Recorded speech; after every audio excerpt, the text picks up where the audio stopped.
Hi everyone, my name's Laura and welcome to webinar 32. I used to be big, handling a sudden shift in status.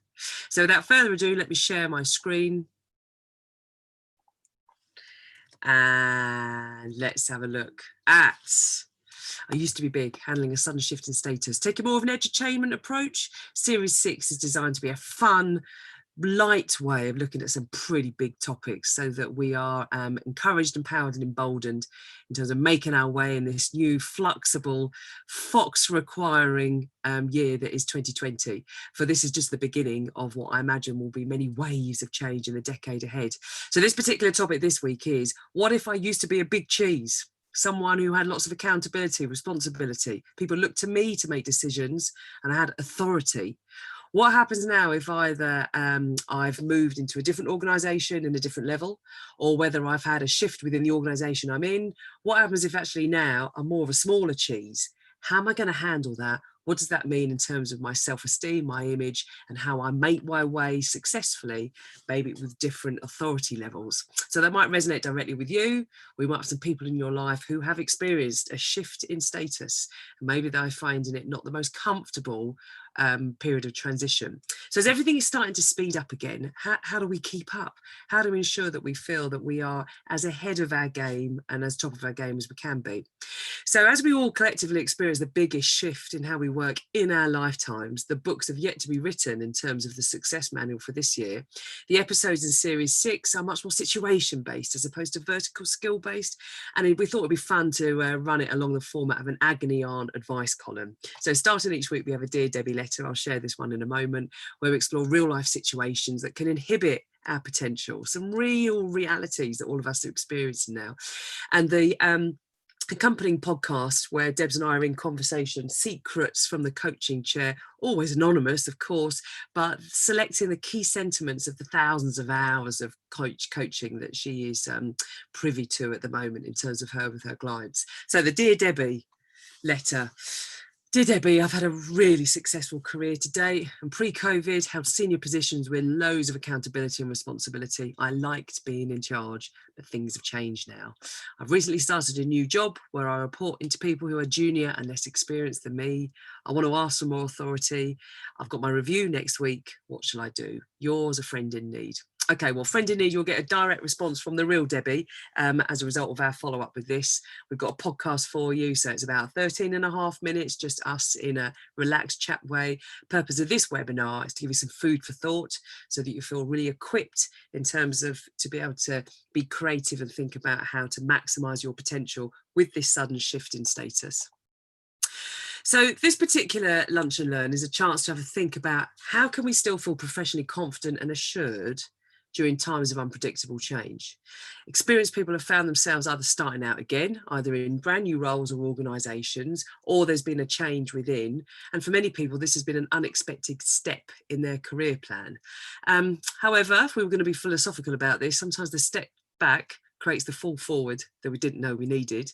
So we're going to spend some time in this session looking at what will the role of position and status be in the 2020s. Give you some further insights from beneath the surface from our survey, which has just amazed us. People have continued to fill in. We've got some real powerful insights from that. And then we'll end by looking at some tips for boosting our influence and power in new emerging ways. I'm going to take you through one of my favourite bits of theory and see what you think in terms of that transferring to your reality. As always, we like to give a bit of a book plug at the moment. And wow, this book is fascinating. So it's hot off the press, David Eagleman, Live Wired, who's the current darling of the neuroscience business world. And what he wraps up in a really succinct way is just the power of our brain to learn and neuroplasticity, learn and develop. And you're not the same brain that you were 7 years ago, in short. But there is a reality from the older we get, the trickier it is to bring a full, fresh brain space to something. So brains begin with many possible routes through the neural pathways, and the more practiced routes become more ingrained, and the less and therefore become difficult to exit. and less used or unused paths become thinned away, i.e. we lose the ability to think in certain pathways if we don't practice them. So the upside is that the older you get, you end up with lightning fast ways of solving problems, ruthless efficiency in terms of thinking things through. The downside is that it's harder to attack problems with inventiveness. So in pursuit of efficiency, potentially we lose creativity.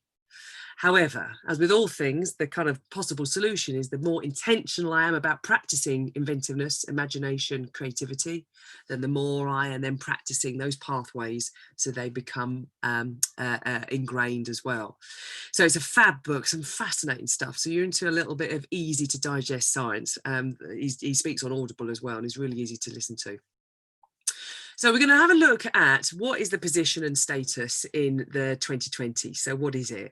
And a second book plug for you. So Deb's mentioned this in our podcast, and I've forgotten how good this book is. So another one by Ryan Holiday. I think that man just writes brilliantly. The Ego is the Enemy, which is, in short, if I hold on to the things that just make me look good, then potentially I am at the beck and call of fate.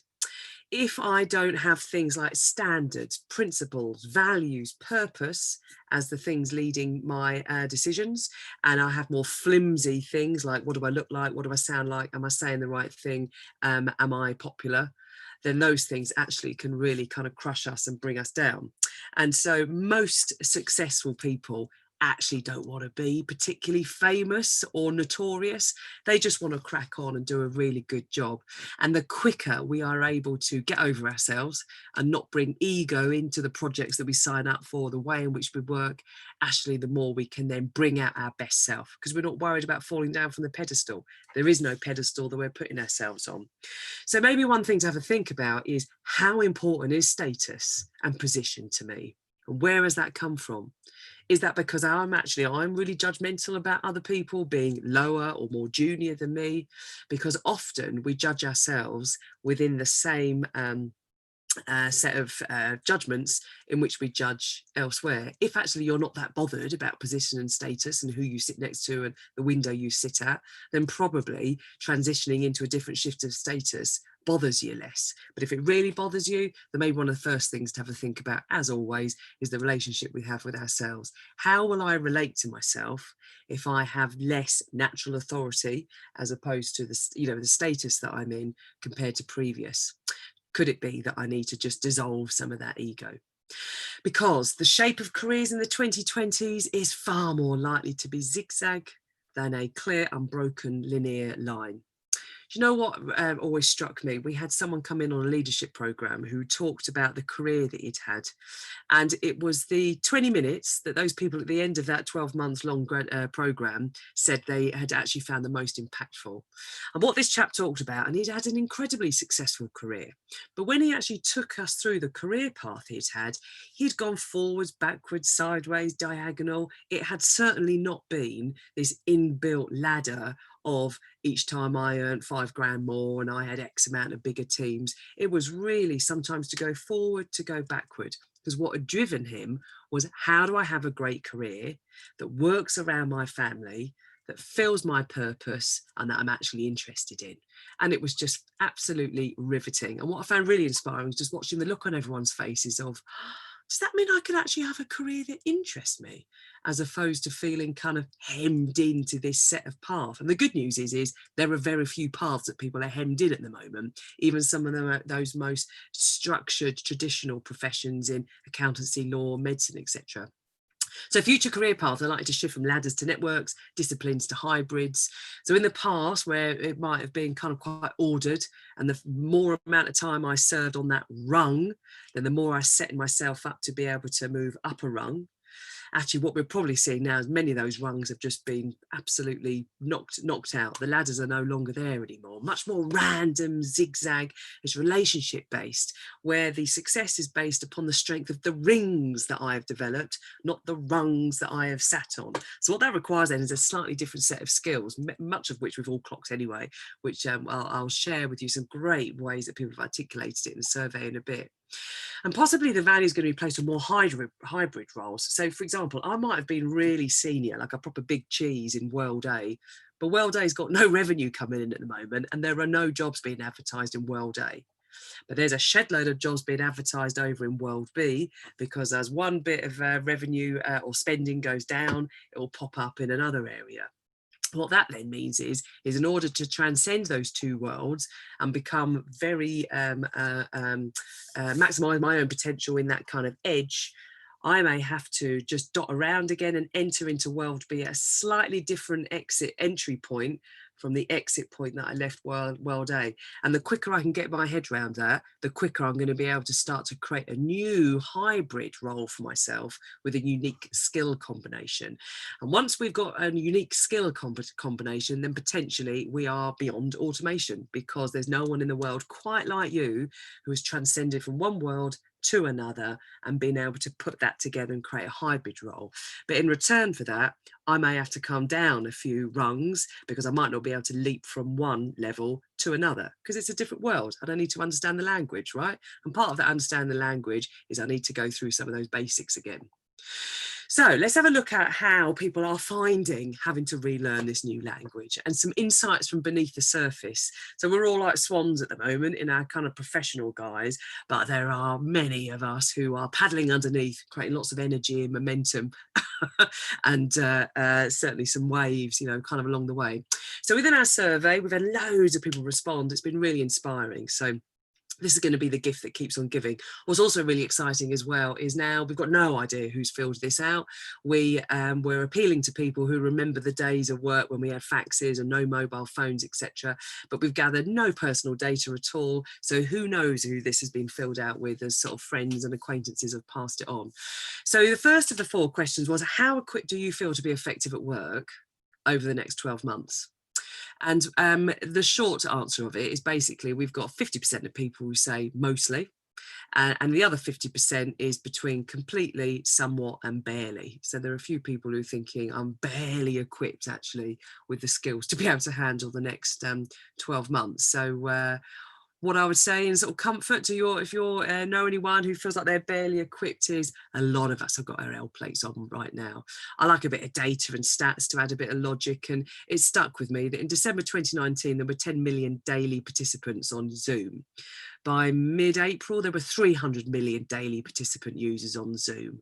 So there were 290 million more daily participants who have had to learn very quickly how to get their head around Zoom. There will always be someone in the world who is worse at Zoom, for example, than you, but a lot of us have got our L plates on right now.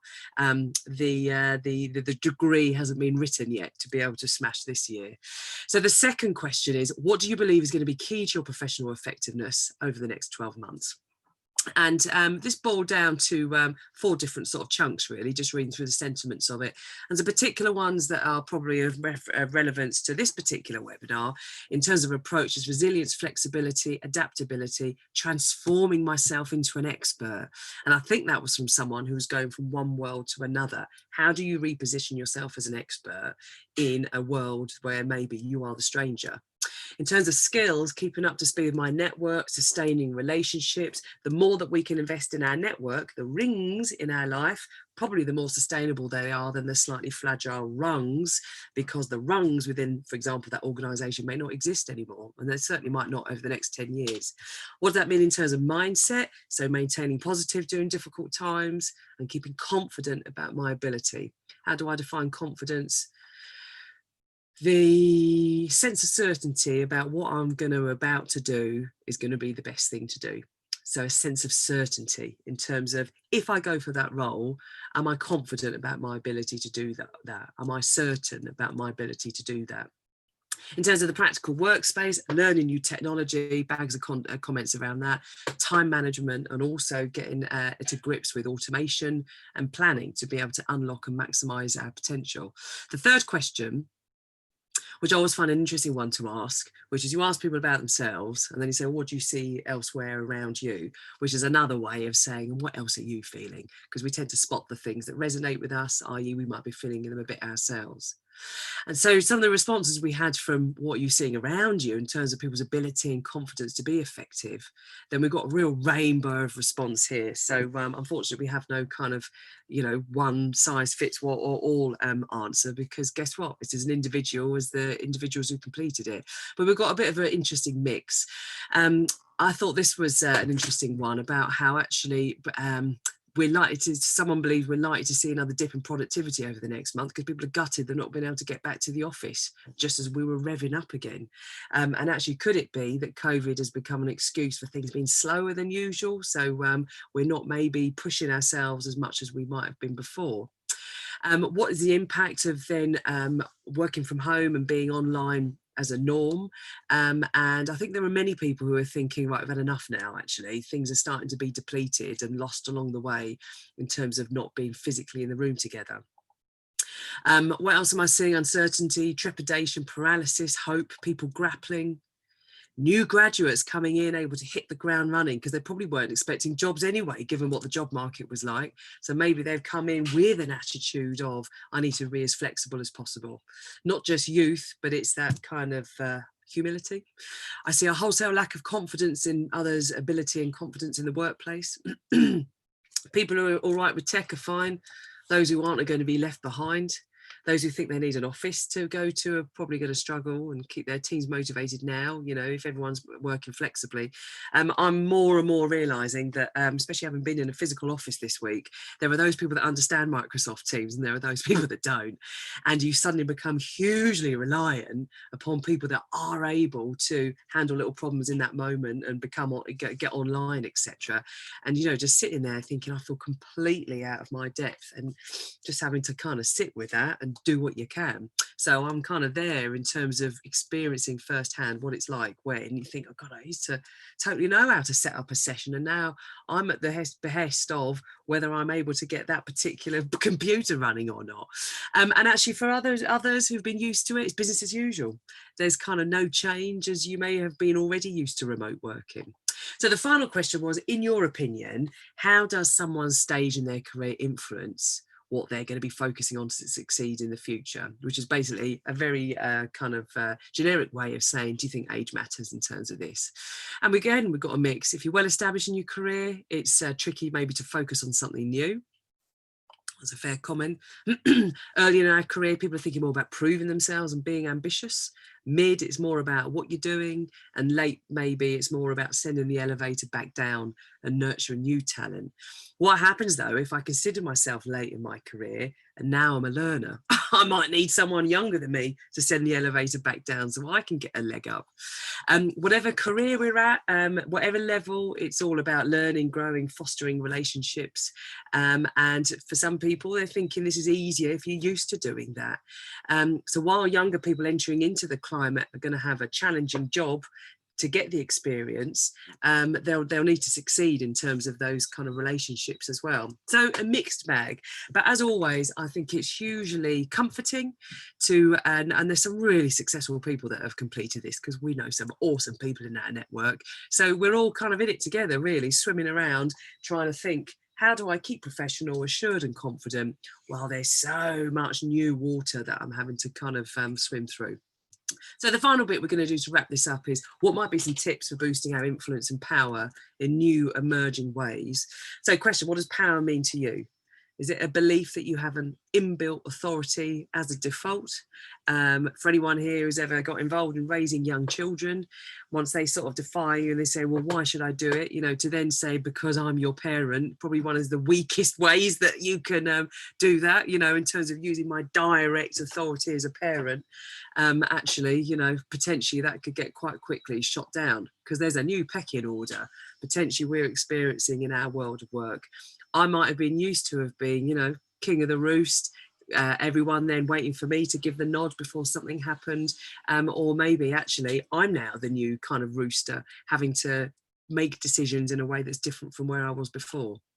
So power and influence works in many ways. And one of the things that I've always loved is this bit of kit from Shepherd and Moscow. So it's ages old, but it looks at how there are potentially 6 sources of power. that work in an organization.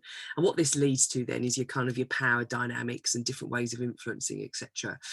And what I've always found really empowering is that there are many more ways than not just, but you don't have to be the most senior person in the room in order to have actually a really clear influencing voice.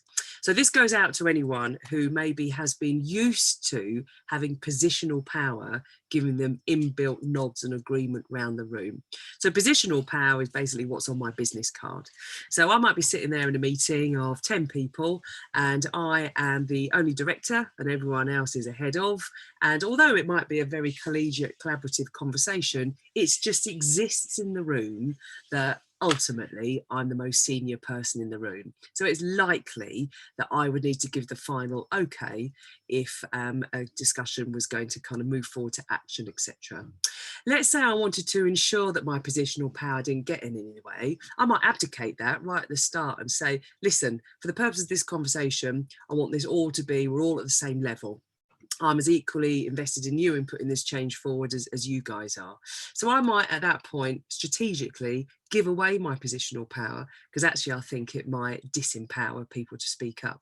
So that's where positional power can either be wielded like a stick or it can be used as a sort of a bit of a carrot to be able to ensure that other people don't feel they've got to keep quiet until, you know, you say that they can talk. What happens though if we're all directors sitting around the table? So then we've got kind of like another power that comes in, which is my personality. So that's the charisma. So it doesn't mean you've got to be naturally kind of, you know, the loudest person in the room, but sometimes the loudest person in the room is the one that everyone else kind of defaults to. So we might all hold the same positional power, but we may actually have different levels of power in terms of our personality. And you might be someone who's really well liked and people just kind of looked at you for your personal opinion on stuff. What happens though if you've moved jobs and no one knows who you are? So your personality is being kind of judged the more that you open up your mouth and sort of say something. So at that point, you might see someone abdicating their personality, which is, listen, I know I'm always the one that speaks up, so I'm going to keep quiet on this. And that would be a tactical example of someone giving away their personality power because they realise sometimes it gets in the way. What happens though if we're all the same level? We're all equally personality focused in terms of putting our point forward. Then we kind of got another little power, which is who knows what. So this is something that might be a challenge if you were considered an expert in a previous role, because you might have been junior to everyone else. No one might sort of consider you as having much personal charisma, but you knew your stuff. So what happens now if I'm going into a new organisation and I don't know my stuff? I'm having to actually get some expertise to be able to kind of work out this new language. Well, at this point, it might be if you've brought in someone in your team who you know has got some great expertise, they just haven't quite transferred it from one world to the other. Then at this point, I might encourage you. I might say, listen, I know you're in a big learning curve at the moment. Can you share with us from your previous place what you found worked in a similar situation like this? And at that point, what I've done is I've heaved you a table, a chair, a seat around that table using your expertise as a way to bring you into that conversation. What happens though if we're all the same level, we're all equally personable, we all know the same amount, then we've got the kind of the social, which is how many mates have you got? So I might be the most junior person. I might be the least kind of charming person. I might be the person that doesn't really know any more or less than anyone else, but I've got loads of friends who know me, and I am the person that has got the direct hotline with the other team that's based over there, which actually is of use to us as a team sitting here. So the social power is thinking about how well known am I and how much sway do I have. And of course, what's been interesting in the impact of social media is, let's say, even from the recruitment process, in the year 2000, when I worked in recruitment, you could treat a candidate however you wanted. You could never get back to them or give them any kind of interview feedback, and you could get away with it because the relationship was between one candidate and one branch. Now you've got LinkedIn. Now you've got Glassdoor. If you don't treat me well while I'm wanting to knock on your door and get a job with you, then I'm going to tell all my friends. And if I've got 10,000 followers on Instagram, suddenly that's got some reputational damage for your brand, even though I'm not in your brand. So social media has really brought out this social one. 10, 15 years ago when I used to go through this thing, social was a bit like, who you knew, and it was more about trade unions. That was the example I would use. But now with social media, suddenly, as someone working in recruitment, let's say, if I see that one of those candidates has got 25,000 followers on Facebook, I may have to tread a little bit differently because you've got a social influence that's potentially more than us as a brand. So if we kind of all the same position, we're all equally as personable, we all know the same, we all know as many people, then you've got the kind of the coercive power. So the coercive power is someone who's able to actually veto something. So typically this would be an example of an auditor coming in to a situation. They carry a power, even if they've got none of these other things, they carry a power with the ability to shut you down, for example. So as the newest person in, you may have no absolute power at that point. How can you then untap some of these other things? And then we've got the moral one. What's been really interesting in this last 7 months is the moral voice around a decision-making table, given that we've got so many health-related dilemmas right now. So if we're running, for example, a public transport system, we might have lots of this positional personal expertise, social coercive power with our networks, but there is a moral duty of care that we are all having to work out in terms of how people travel, for example. So the moral is that kind of voice of the customer, or what is the right thing to do here. And of course, the moment you step foot into an organization, we all bring with us this level of influence. It doesn't all have to be positional.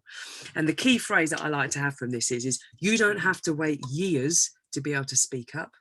You don't have to be the person that shouts loudest to have a voice. You don't have to know all the answers in order to be able to bring some of your expertise. You don't have to have absolute power. We all have a duty of care to be able to raise things and influence a conversation from a moral point of view. And it's not all about waiting to be the boss before you're able to speak up.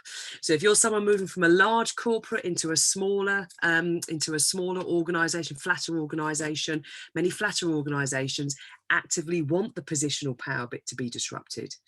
If you're somewhat, so speak up, challenge. If you're moving from a smaller organization into a big organization, just watch out for the fact that many large organizations have been able to order themselves by level and position within an organization, because you've got to have some way, for example, of organizing 150,000 people, and the easiest way to do it would be levels within an organization and positional.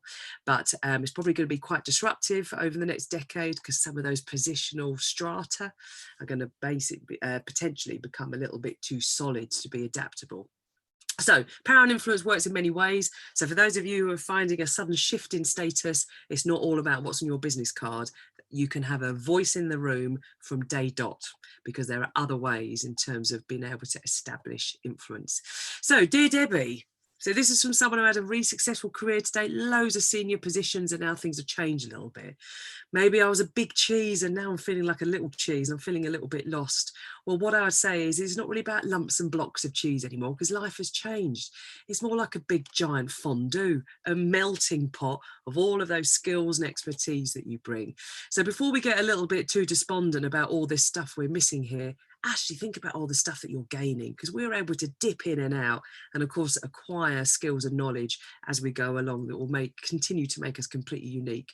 You're never too old to learn, reinvent and transform yourself using the tools you already hold within you. We've got more tips on our podcast, but it's about reminding yourself what you're capable of and making choices about what you can do, not what you previously used to do, which you're unable to now. The past is a great reference point, but it's not a place to live in. Reference, not residence. And so it's time to evolve and level up our game. So wish you well for handling a sudden shift in status. Sometimes those setbacks are the 4/4s that we just didn't realize actually that we wanted. And we'll see you at the next one. Keep foxy.